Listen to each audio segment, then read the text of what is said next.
Bonjour Jean-Pierre Filiu. Bonjour. Alors vous êtes historien, professeur d'histoire du Moyen-Orient contemporain à Sciences Po Paris, ancien diplomate aussi, notamment en Jordanie, je crois en Syrie, en Tunisie et aux États-Unis.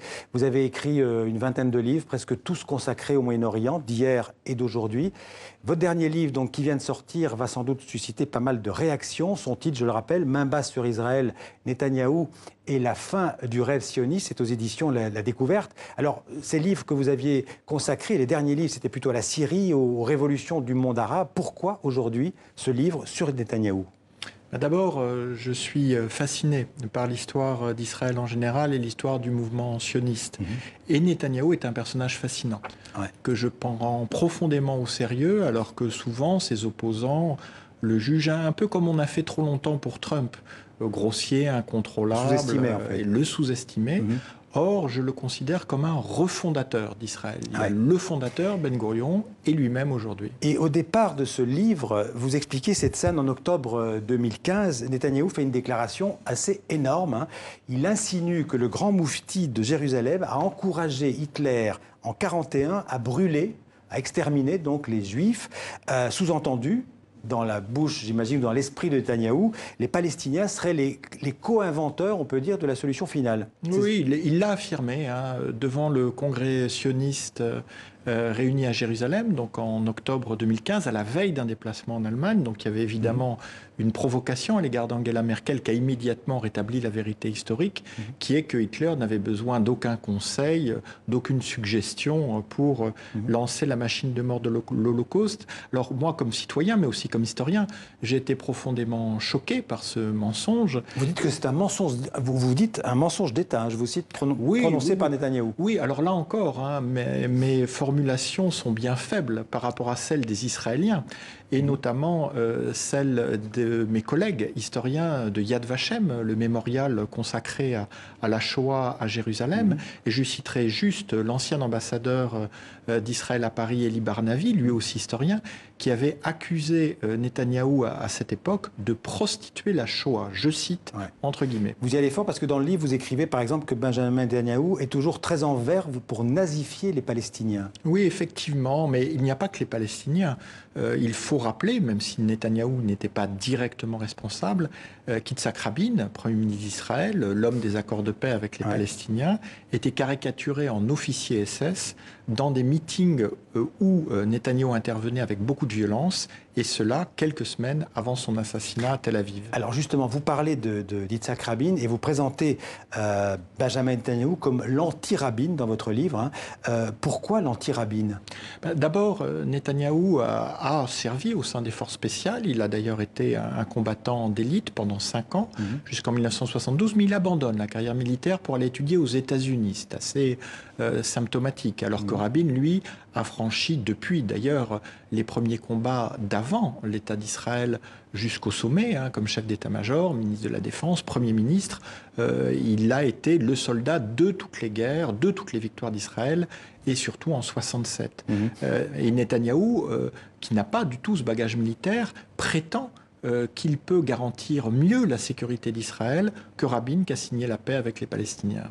Alors, vous écrivez donc dans votre livre que Benjamin Netanyahou, c'est la fin du rêve sioniste. Rappelez-nous ce que voulait le mouvement sioniste pour les Juifs fin 19e, début 20e siècle. Quel était le rêve sioniste ? Alors, le rêve sioniste, c'était de créer une société nouvelle et presque même un juif nouveau sur la terre d'Israël, qui alors était la Palestine, d'abord ottomane, puis sous mandat britannique.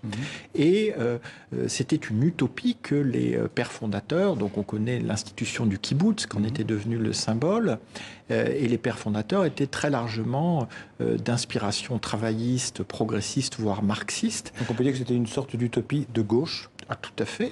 Et on voit qu'aujourd'hui, non seulement on a une prise du pouvoir par le Likoud, qui donc, c'est l'autre tendance historique du sionisme, ce qu'on appelle le révisionnisme, avec sa figure phare qui est Zev Jabotinsky, mort en 1940. Ouais. Mais on a aussi un nouveau récit national, où les pionniers travaillistes sont un peu mis de côté, où on exalte justement la droite dure. Mais ce qui est peut-être ma contribution à la compréhension de ce phénomène, c'est que Netanyahou verrait bien un sioniste sans juifs, un sioniste sans diaspora. On voit qu'il a des rapports extrêmement brutaux avec les juifs américains, qui avaient soutenu à 80% Obama, alors que lui-même l'a combattu pendant ses 2 mandats. Et aujourd'hui, il s'appuie avant tout sur les évangéliques, ce qu'on appelle les soi-disant sionistes chrétiens, et c'est une campagne mondiale, y compris à Brasilia, où il était au 1er janvier pour l'investiture de Bolsonaro. Selon vous, en fait, il a affaibli, Benjamin Netanyahou, les liens entre la diaspora juive et l'État d'Israël?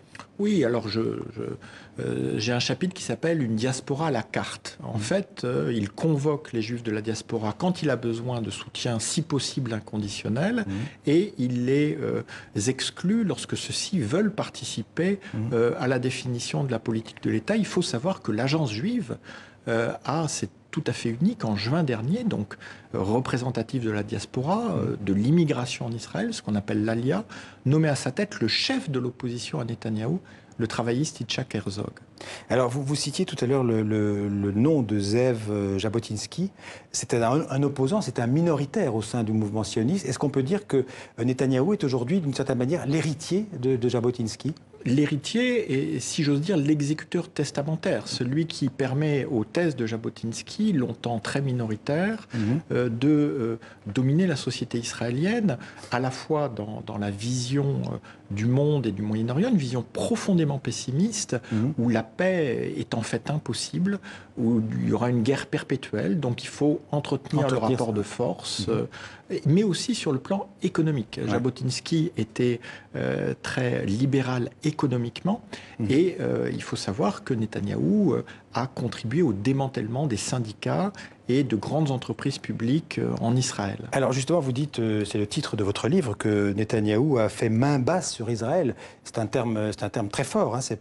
De quelle manière est-ce qu'il a fait main basse sur l'État israélien ? D'abord, il a une première expérience au gouvernement de 96 à 99 qui tourne court, qui est très décevante. Il est balayé dans les urnes. Et quand il revient 10 ans plus tard, en 2009, il a beaucoup appris de ses échecs. Et d'abord, il ne laissera personne faire ce que lui a fait à Yitzhak Rabin, mais aussi à Ariel Sharon, qui était son grand ennemi au sein du Likoud et de la droite israélienne. Donc il a fait le vide autour de lui au sein du Likoud.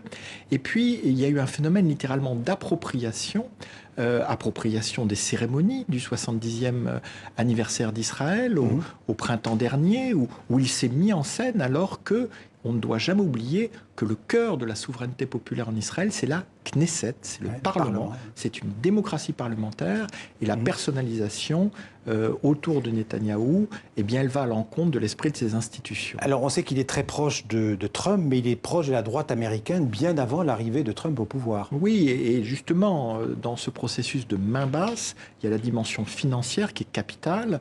Il y a un certain nombre de milliardaires américains qui se sont engagés auprès de lui très tôt, dès les années 90. D'abord Ronald Lauder, qui aujourd'hui est un de ses plus violents critiques à la tête du Congrès juif mondial, et qui a été remplacé par Sheldon Adelson, le grand patron, le mogul, comme on dit aux États-Unis, des casinos de Las Vegas. Est-ce que ça atteint, je dirais, la nature du régime ? Est-ce qu'Israël est toujours une démocratie ? Parce qu'on parle beaucoup de démocratie illibérale, dont Netanyahou est assez proche, des gens comme Orban ou Bolsonaro.